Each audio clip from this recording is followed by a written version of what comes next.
what they call the Jewish phenomenon is that with your certificate, you must learn another trade because you can be dispersed at any time and be taken to diaspora, where your certificate will not work or get you anything. But what you have learned, like Paul, who was a lawyer, who said, "This my hands have provided for my necessities." He was no longer going to court. He was a tent maker. He said, "These my hands have provided for my necessities." Every one of you still looking for a job, you're a compound fool. Who is going to make that job for you? We are growing at the rate of 6 million per year. Where are you going to get 6 million jobs? The future does not belong to job seekers. It belongs to job creators. It belongs to entrepreneurs. It belongs to the like of my mother, who did not go to school but made her direct clothes in such a way that he catapulted her into America to go teach in Bloomington, Indiana University, how Africans made their clothes before the Europeans came. Do you know Biola Segwe went to university? Now my daughters, my wife, they patronize her. Another are patronizing them. Do you know Sophistica? They went to school. Some of the outreach at one is by Sophistica. Do you know the man called Master Dollar? He's the one sewing for all those in the House of Assembly, so for the governors, and he's sewing for me too. His factory is at Idiaraba. All he does there is to sew agbada. If you go to him today and say, "I need this agbada in 2 days," he will get it ready for you without fail. And they are patronizing him home and abroad. He's shipping them abroad. What do you know how to do, rebel? Who bury your talent and carry your certificate with the nickname of applicant. Applicant, my food. The problem is created by you because you are depriving others of the talent you carry that could create jobs for more people.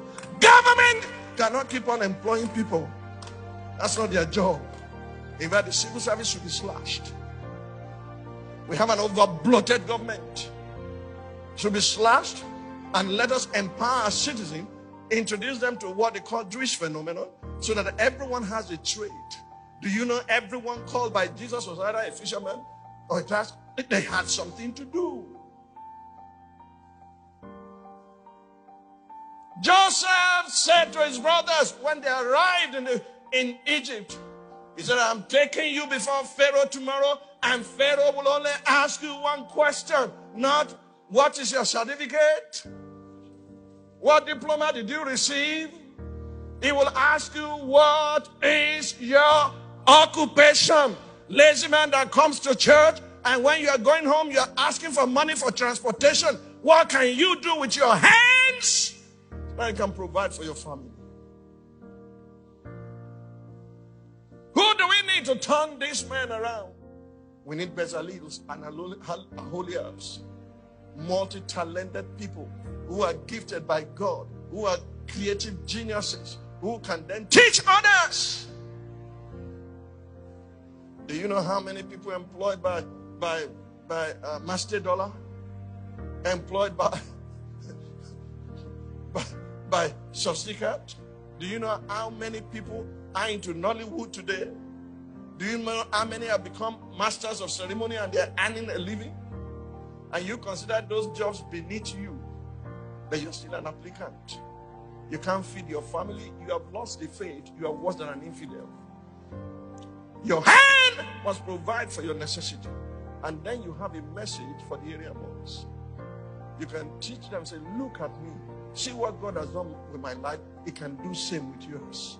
And they'll begin to listen to you because you are speaking their language.